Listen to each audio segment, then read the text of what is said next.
Welcome to my kitchen. ഇന്നത്തെ recipe green peas masala. Green peas 1 cup green പീസാണ് ഞാനിവിടെ എടുത്തിരിക്കുന്നത്.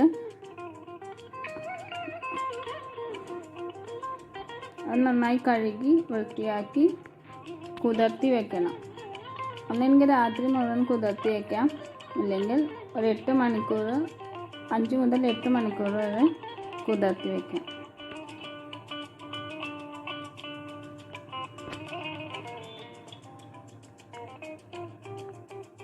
ഗ്രീൻ പീസ് നന്നായി കുതിർന്ന് കിട്ടിയിട്ടുണ്ട്. ഇനി വേവിച്ചെടുക്കണം. അതിന് വേണ്ടിയിട്ട് ഒരു കുക്കറിലേക്ക് ഗ്രീൻ പീസ് ഇട്ട്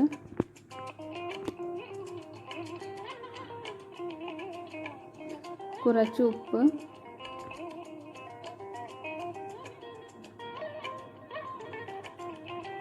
ഗ്രീൻ പീസ് വേവാൻ ആവശ്യമായ വെള്ളം, 1.5 കപ്പ് വെള്ളം ഞാനിവിടെ ഒഴിച്ചിട്ടുണ്ട്.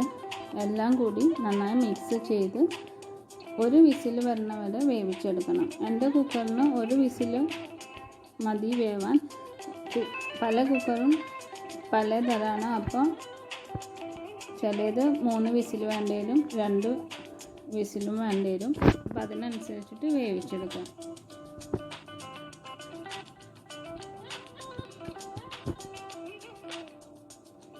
അതിനുശേഷം ഒരു സവാള, ഇഞ്ചി, 10-12 വെളുത്തുള്ളി, 4 പച്ചമുളക്, ഒരു തക്കാളി എല്ലാം ചെറുതായി അരിഞ്ഞെടുക്കണം.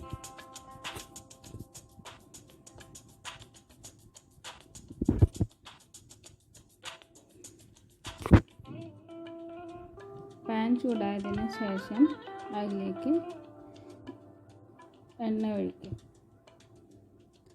എണ്ണ ചൂടായതിനു ശേഷം അതിലേക്ക് നേരത്തെ അരിച്ചു വെച്ച സവാള, ഇഞ്ചി, വെളുത്തുള്ളി, പച്ചമുളക് എല്ലാം ചേർത്ത്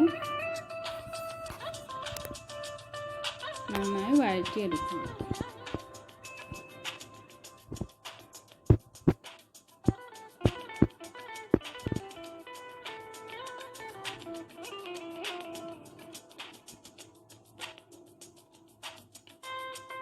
വഴന്നതിന് ശേഷം അതിലേക്ക് 1/4 ടീസ്പൂൺ മഞ്ഞൾപ്പൊടി,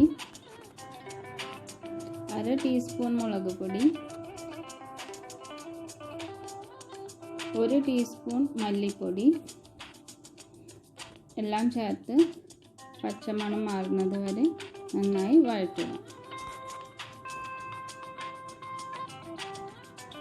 നന്നായി വഴന്നതിന് ശേഷം അതിലേക്ക് അരിഞ്ഞു വെച്ച തക്കാളി ചേർത്ത് നന്നായി ഉടയണത് വരെ വേവിച്ചെടുക്കാം.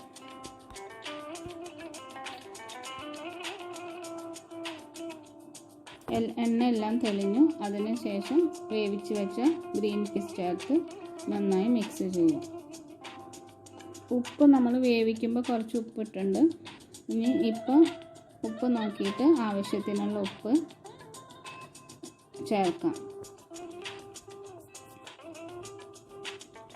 ഉപ്പിട്ടു എന്നിട്ട് കുറച്ച് നേരം നന്നായി മിക്സ് ചെയ്യും.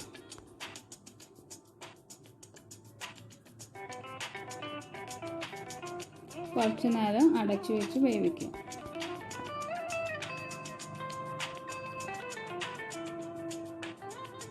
ഗ്രീൻ പീസിലെ വെള്ളമെല്ലാം നന്നായി വറ്റിയിട്ടുണ്ട്. ഇനി കുറച്ച് ഗരം മസാല ചേർക്കണം. ഇവിടെ ഞാൻ 1/2 ടീസ്പൂൺ ഗരം മസാലയാണ് എടുത്തിരിക്കുന്നത്. ഗരം മസാല ചേർത്ത് നന്നായി മിക്സ് ചെയ്ത് ഒരു 2-3 മിനിറ്റ് പച്ചമണം മാറുന്നത് വരെ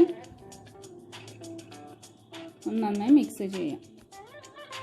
അതിന് ശേഷം ഇത് കസൂരി മേത്തിയാണ്, ഉലുവ ഇല ഉണക്കിയത്.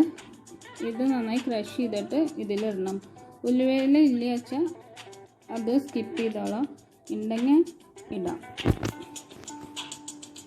ഉലുവയില ഇട്ട് പിന്നെ മല്ലിയിലയ്ക്ക് പകരം കറിവേപ്പില ചേർക്കാം. അതും ചേർത്ത് നന്നായി മിക്സ് ചെയ്തു. നമ്മുടെ ഗ്രീൻ പീസ് മസാല തയ്യാറായിട്ടുണ്ട്.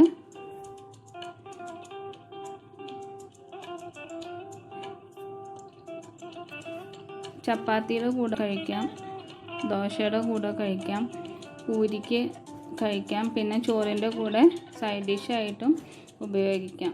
എല്ലാവരും ഉണ്ടാക്കി നോക്കുക. ഇഷ്ടപ്പെട്ട ലൈക്ക് ചെയ്യുക, ഷെയർ ചെയ്യുക, സബ്സ്ക്രൈബ് ചെയ്യുക.